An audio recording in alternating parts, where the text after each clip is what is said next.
Hello my dear student. In today's lecture we are going to start with paper 1 and chapter number 3, that is introduction to C++. नावावरून सर्वांना कळालं असेल की ह्या chapter मध्ये आपल्याला स्टडी काय करायचं आहे. तर of course we have to study the C++ programming language, but we are not directly start with C++ programs. त्या आधी काही आपल्याला बेसिक आयडियाज हव्यात ज्या इन द टर्म्स ऑफ आपण स्टडी करणार आहोत इंट्रोडक्शन. ठीक आहे. So directly start with programming concept and introduction of C++, आणि त्यानंतर आपण back to some part of theory येऊ की एक्झॅक्टली C++ प्रोग्रामिंग काय आहे आणि C++ इम्प्लिमेंट कशी होणार आहे किंवा C++च्या थ्रू आपण जे प्रोग्राम्स करणार आहोत त्याचे आपल्याला आउटपुट कसं मिळणार आहे. हा चॅप्टर तुमच्यासाठी इवन तुमच्या होल नॉलेजसाठी खूप इम्पॉर्टंट आहे.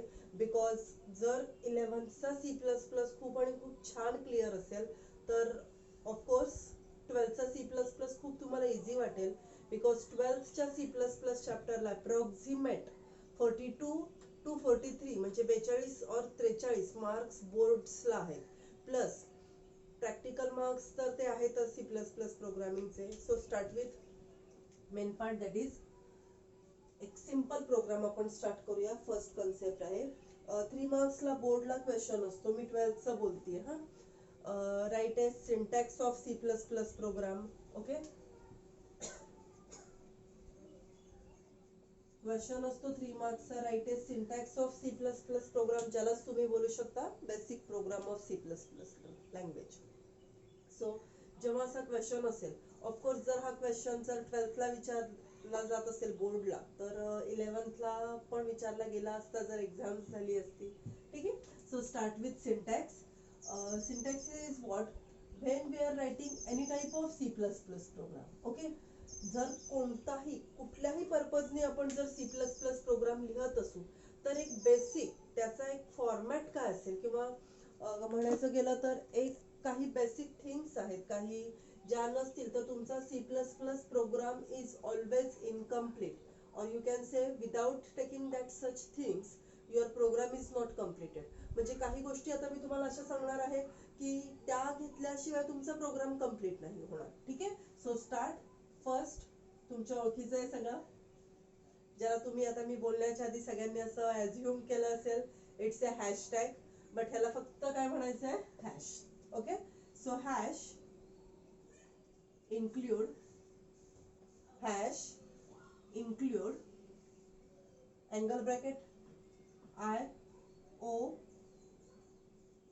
stream dot h angle bracket complete, opening angle bracket, closing angle bracket. Okay, next void main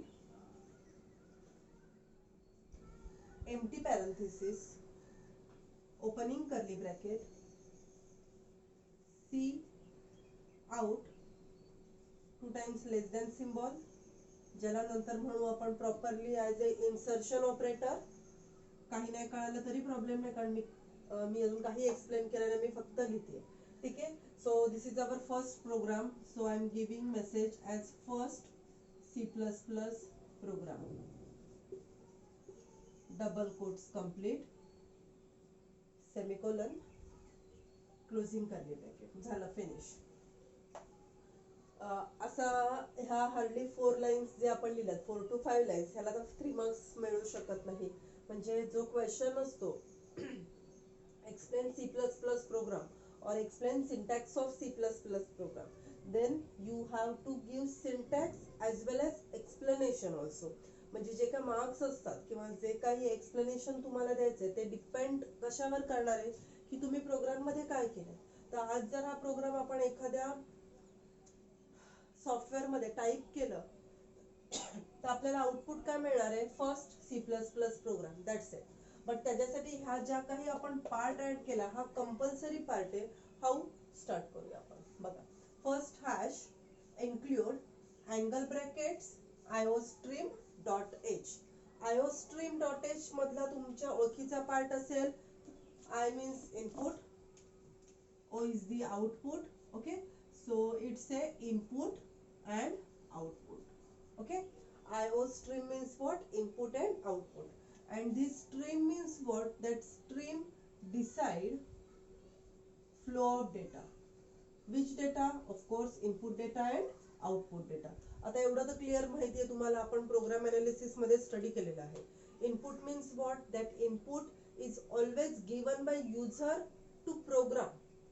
okay, आपण कीबोर्डच्या थ्रू और एनी इनपुट डिव्हाइसेसच्या थ्रू प्रोग्रामला जो इनपुट देतो तो असतो as a input to program. आणि जेव्हा आपल्याला कम्प्युटर, मशीन किंवा कोणताही तुमची प्रोग्रामिंग लँग्वेज युजरला रिझल्ट देते, आन्सर देते, तो असतो ॲज ए आउटपुट. ठीक आहे. मग जे आपण इनपुट लाईक ऍडिशन परफॉर्म करायचे तर आपण जे नंबर्स देऊ ते ऑफकोर्स असणार आहेत इनपुट डेटा.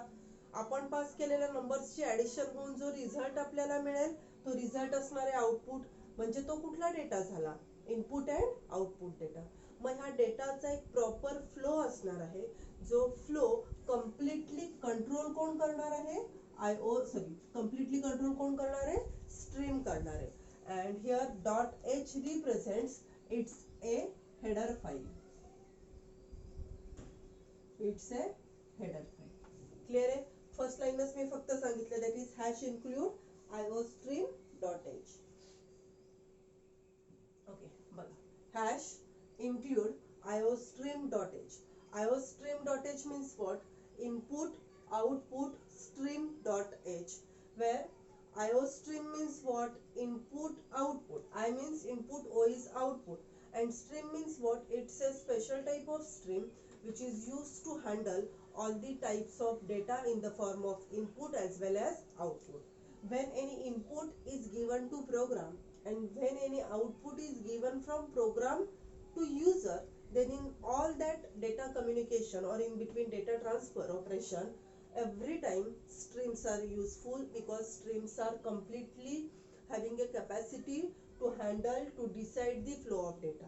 एकदम सिंपल शब्दात बोलायचं गेलं तर जर ह्या पार्टला किंवा मी माझ्या प्रोग्राम मध्ये iostream.h हा पार्ट ऍड नाही केला, ही हेडर फाइल इन्क्लूड नाही केली, तर आपल्याला कोणत्याही टाईपचा इनपुट प्रोग्रामला देता येणार नाही. इव्हन आपल्याला कोणत्याही टाईपचा प्रोग्राम कडनं आउटपुट एक्सेप्ट करता येणार नाही. म्हणजे एवढं बेसिक आहे की जर साधा सिंपल जरी तुम्हाला C++ प्रोग्राम करायचा असेल, then you must have to add that header file which is iostream.h. Clear? .h represents it's a header file. असं नाहीये की C++ मध्ये ही एकच हेडर फाइल आहे. We have number of header file as per our requirement. साधा सरळ बघा, जर आपल्याला एखादा मॅथ्स रिलेटेड ऑपरेशन करायचं असेल then we have math.h. एखादा आपल्याला स्ट्रिंगशी रिलेटेड ऑपरेशन करायचं असेल then we have string.h header file. Okay, म्हणजे ह्याच्या पुढे काय असणार? Hash include math.h, hash include string.h. काही आपल्या ग्राफिक्सशी रिलेटेड फाईल असतील, काही स्पेशल ऑपरेशन्स असतील, म्हणजे ज्या टाईपचे आपले ऑपरेशन्स असतील प्रोग्रामचे त्या टाईपच्या हेडर फाईल आपण त्या टाइमला ऍड करणार. बट ह्या सगळ्यांच्या सोबत एक कंपल्सरीली जी हेडर फाईल असणार आहे दॅट इज iostream.h. क्लिअर? आता बघा, ह्या दोन अँगल ब्रॅकेट्सच्या आतमध्ये जे काही टेक्स्ट प्रेझेंट आहे, जी टेक्स्ट प्रेझेंट आहे that is iostream.h. So always remember, any text between two angle brackets, this is opening angle bracket and this is closing angle bracket. So the text present between two angle bracket is called as identifier. Text present between two angle bracket is called identifier.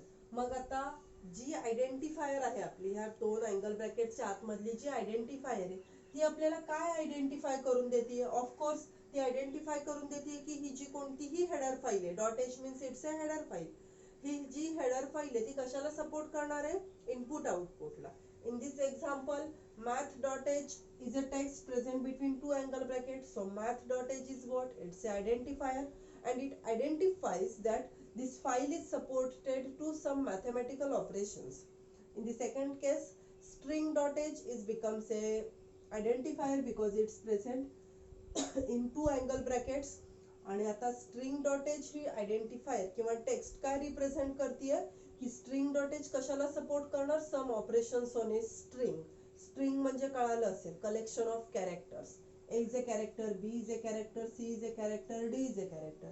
But when we combine such characters togetherly, then one string, words ज्याला तुम्ही बोलता, string is formed. ठीक आहे.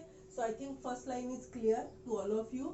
Hash include हे जे angle brackets आहेत त्यांना read करायचं नाही, फक्त लिहायचे आहेत. आणि बोलताना आपण कसं बोलणार आहोत प्रोग्रामला, hash include iostream dot H. आणि लिहिताना iostream डॉट एच असेल, अदरवाईज कोणतीही हेडर फाईल असेल ती एव्हरी टाइम प्रेझेंट कशामध्ये असणार, between two angle brackets. Clear. Next line is a void. Next लेक्चरला, उद्याच्या लेक्चरमध्ये आपण डीपली स्टडी करणार आहोत की void हा काय प्रकार आहे. तर सध्या तरी तुम्ही एवढं लक्षात ठेवा, void is a data type. void is a data type. Okay. Data type काय, ठीक आहे, खूप मोठी कन्सेप्ट आहे. 3 or 4 मार्क्सचा मॅक्झिमम टाइम्स क्वेश्चन असतो, what are data types in a C++. आणि तो उद्याचा आपला पार्ट आहे, त्याच्यामध्ये void आपण डीपली स्टडी करणार आहोत. बट आत्ता ह्या बेसिक इंट्रोडक्शन मध्ये तुम्हाला एवढंच लक्षात ठेवायचे की void is a data type which is used to declare a function. आता बघा, फंक्शन हा वर्ड तुम्हाला ओळखीचा असेल, पण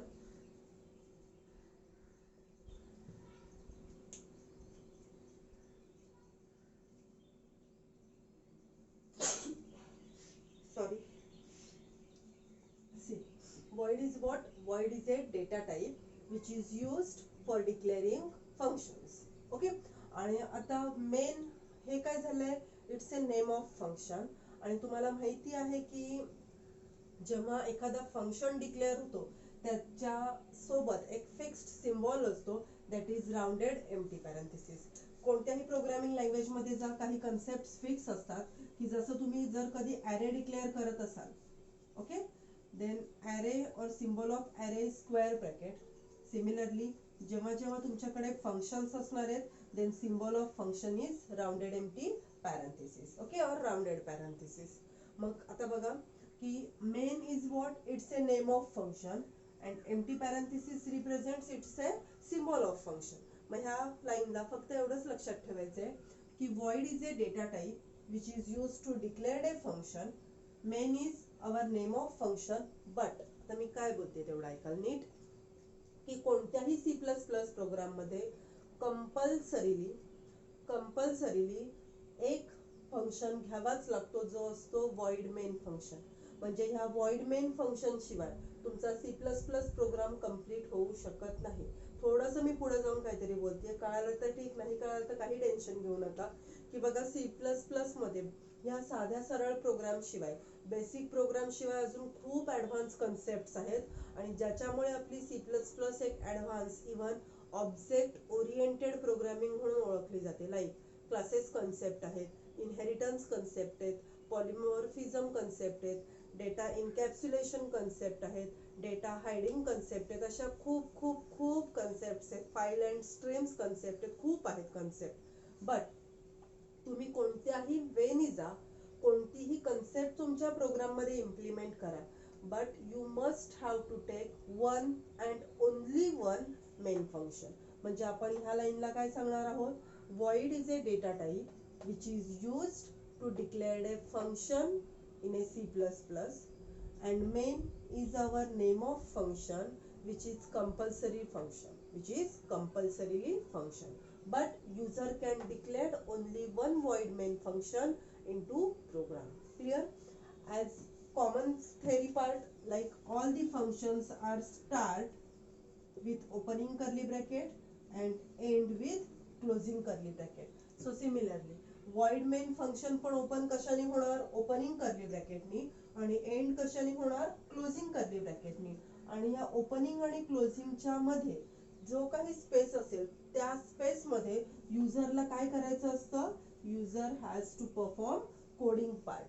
म्हणजे कोणत्याही फंक्शनच्या ओपनिंग कर्ली ब्रॅकेट नंतर आपली कोडिंग स्टार्ट होणार, आणि जेव्हा आपली कोडिंग कंप्लीट होणार तेव्हा आपल्याला काय द्यायचं असणार आहे, तिथे closing curly bracket. Clear? So बघा इथे void main empty parenthesis, beginning of void main, ठीक beginning of void main function is represented by opening curly bracket. आणि आता थोडंसं सिंपल की सी प्लस प्लस मध्ये आपल्याला आज आउटपुट द्यायचे, so it's a out, that is output. आणि सी प्लस प्लसचा हा आहे सी. सो सध्या तरी लक्षात ठेवा की C out statement, C out is a statement which is used to give a output in a C++. C out statement काय करणार आहे, आउटपुट देणार आहे आपल्या प्रोग्रामला. बट सी आउट स्टेटमेंट सोबत हे 2 टाइम्स लेस दॅन चे ऑपरेटर्स आहेत, त्यांना म्हणायचं आहे इन्सर्शन ऑपरेटर. इन्सर्शन ऑपरेटर नावाप्रमाणे त्यांचं वर्किंग आहे. इन्सर्शन ऑपरेटर काय करतात बघा, इन्सर्शन ऑपरेटर इन्सर्ट, ते काय इन्सर्ट करतात बघा, ह्या डबल कोट्सच्या आतमध्ये जी काही टेक्स्ट युजर टाइप करतो, युजर राईट करतो, त्या डबल कोट्सच्या आतमधली टेक्स्ट कुठेतरी आउटपुट वर डायरेक्टली डिस्प्ले होते. ठीक आहे, मी हा पार्ट रफ करतेय बिकॉज आता मला तुम्हाला आउटपुट दाखवायचं आहे की एक्झॅक्टली ह्याचं आउटपुट काय असणार आहे. Suppose this is output window. Output काय असेल बघा, ॲज इट इज, म्हणजे पहिला असेल 1 अपोस्ट्रोफिक ST C++ प्रोग्राम. जर मी इथे एक डॉट देते तर इथे पण एक डॉट असणार आहे, म्हणजे एव्हरीथिंग इज सेम. डबल कोट्सच्या आतमध्ये जे काही प्रेझेंट असेल ना ते ॲज इट इज कुठे इन्सर्ट केलं जाणार आहे, आउटपुटवर. म्हणजे ह्या इन्सर्शन ऑपरेटरला आता आपण काय बोलणार आहोत, that insertion operator inserts the text between double quotes on the output screen. म्हणजे तो काय करतोय, पुट करतोय, ठेवतोय आउटपुट स्क्रीनवर. So that insertion operator is also known as, कुठे लिहूयात आपण, ठीक आहे, that insertion operator is also known as put to operator. That insertion operator is also known as put to operator. मग पुट तो काय करतोय बघा, इथे पुट त्याने काय केलं, हे आउटपुट केलं. ठीक आहे, डॅशच ठेवते मी इथे, डॅशचं मिनिंग लिहितीये. हा इन्सर्शन ऑपरेटर आहे ज्याला आपण म्हणतोय इन्सर्शन ऑपरेटर. ठीक आहे, ज्याला आपण म्हणतोय पुट टू ऑपरेटर. तो पुट काय करतोय, it puts the output, it puts the output to, कुठे तो पुट करतोय, on the output screen, on the output screen. काय मी केलंय बघा, इन्सर्शन ऑपरेटरला आपण म्हणतोय पुट टू ऑपरेटर. तो पुट टू ऑपरेटर काय पुट करतोय, पुट दी आउटपुट, कुठे, टू आउटपुट स्क्रीन. संपलं. Okay, so insertion operator is also known as put to operator and it puts the output to the output screen. So every time, सध्या तरी मी सांगेन तेवढंच ऐका की every time insertion operator is work with cout statement to give a output to C++. So when any text present between double quotes is displayed as it is on the output screen. आणि जसं आपण sentence लिहितो, काही paragraphs लिहितो, every time आपण termination काय use करतो, dot. बरोबर आहे ना, फुल स्टॉप देतो आपण कोणत्याही सेंटेन्सला एंड करायला. तसं C++ मध्ये एखाद्या लाईनला एंड करायचं असेल तर तिथे काय असतो, semicolon. So semicolon means what? End expression or end the statement. End expression or end the statement. And finally closing curly bracket represents termination of void main function. जसं कोणत्याही C++ प्रोग्राम मधल्या फंक्शनची स्टार्टिंग ही opening curly ब्रॅकेटनी होते, नंतर त्याच्यामध्ये coding perform होते आणि फंक्शन फायनली एंड होतो क्लोजिंग कर्ली ब्रॅकेटनी. सिमिलरली ओपनिंग कर्ली ब्रॅकेट काय करेल, void main फंक्शनची बिगिनिंग रिप्रेझेंट करेल, closing curly bracket void main फंक्शनचं टर्मिनेशन डिस्प्ले करेल. ठीक आहे, सो हा झाला आपला एकदम सगळ्यात सिंपल प्रोग्राम की ज्याच्यामध्ये आपण स्टडी केलं की what is the syntax of C++ program. तुम्ही विचार करत असाल आम्हाला काहीच इंट्रोडक्शन दिलेलं नाहीये आणि डायरेक्टली प्रोग्राम का स्टार्ट केला. तर इंट्रोडक्शन तेवढं इम्पॉर्टंट नाहीये, बट मस्ट आहे जर तुम्हाला प्रोग्रामिंग करायची आहे. क्वेश्चन्स तर इंट्रोडक्शनवर नसतं, एवढं तर साधं सरळ. मी हा तुम्हाला बोर्डवर प्रोग्राम शिकवलाय, ह्याचा आउटपुट हवं असेल तर तुम्हाला कुठेतरी काहीतरी एक एडिटर यूज करावा लागेल.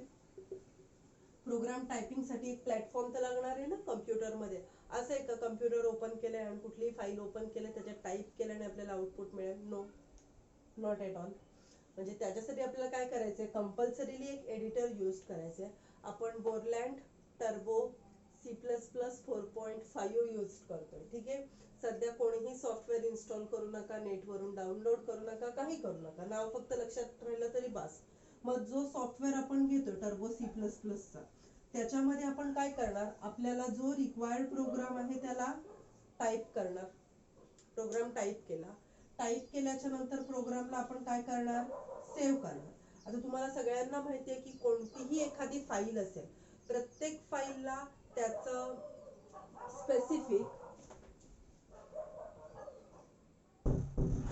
स्पेसिफिक असा एक एक्सटेन्शन असतो. लाईक आज जर आपला प्रोग्राम आहे C++चा, या प्लस प्लसच्या ऐवजी काही CPP पण म्हणतात. ओके, C++ला. तर त्या टाइमला तुम्हाला लक्षात ठेवायचंय की जेव्हा तुम्ही फाईल सेव्ह कराल तेव्हा त्या फाईलला एक्सटेन्शन काय द्यायचे, .cpp. Extension of C++ file is .cpp. आता तुम्ही फाईल तर सेव्ह केली, बट आता मेन पार्ट स्टार्ट होणार आहे तुमचा, की तुम्हाला तुमच्या प्रोग्रामला चेक करायचंय whether your program is completely error free or not. And if your program is completely error free, तुमच्या प्रोग्राम मध्ये काहीच एरर नाहीये, काही मिस्टेक्स नाहीये, कुठेच काय प्रॉब्लेम नाहीये, तर तुम्हाला काय मिळणार आहे, आउटपुट. पण आता हा आउटपुट कोण देणार, तर बघा नेक्स्ट पार्ट आहे आपला कंपायलर. प्रोग्राम अनालिसिस मध्ये काहीतरी ऐकलेले असणार आहेत हे थोडेसे वर्ड्स. म्हणजे काय होते बघा, तुम्ही फाईल एका CPP एक्सटेन्शननी सेव्ह केली, त्याच्यानंतर कंपायलरच्या थ्रू तुम्ही प्रोग्रामला तुमच्या काय केलं, कंपाईल केलं. कंपायलरच्या थ्रू कंपाईल केल्याच्या नंतर दोन पॉसिबिलिटीज आहेत. एकतर प्रोग्राम मध्ये काय असणार आहेत, एरर्स असणार आहेत, किंवा प्रोग्राम काय असणार आहे, विदाउट एरर असेल.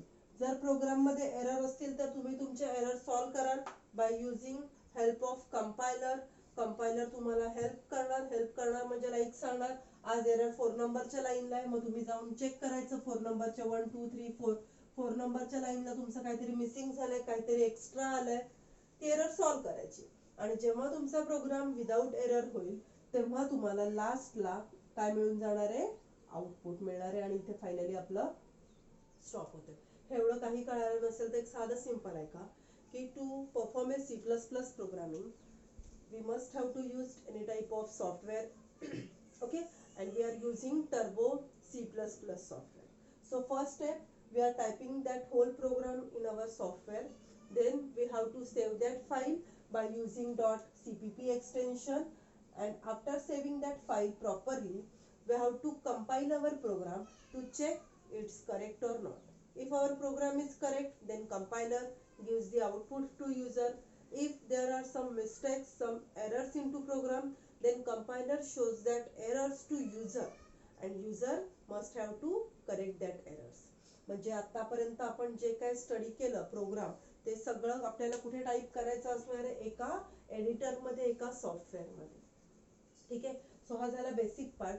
जेव्हा आपण हे प्रॅक्टिकली करू ना तेव्हा खूप छान क्लिअर होईल. बट त्याच्या आधी प्रोग्रामच काय आहे हे कळालं नाही असं नको व्हायला.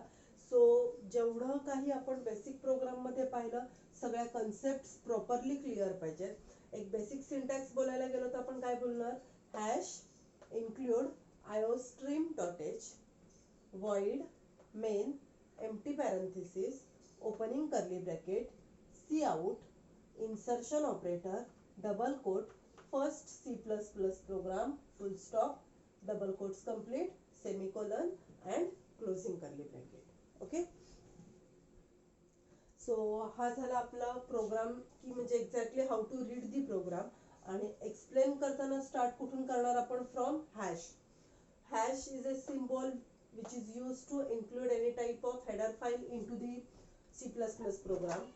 Then two angle brackets are used to declare any type of identifier.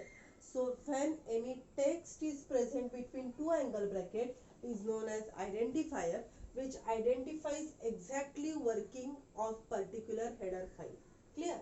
So iostream.h means what? I is the input, O is the output, and that stream is controlling input and output data. Even stream handles the flow of input and output data. And here .h represents it's a header file. Clear? So you must have to declare header file at the beginning of program. कुठेही घेऊ नका. Most of time students mistake करतात, header file कुठेही घेतात. But एक rule म्हणून तुम्ही घेऊन चला की मी सांगते म्हणून की header file stop ला declare करा, starting ला declare करा.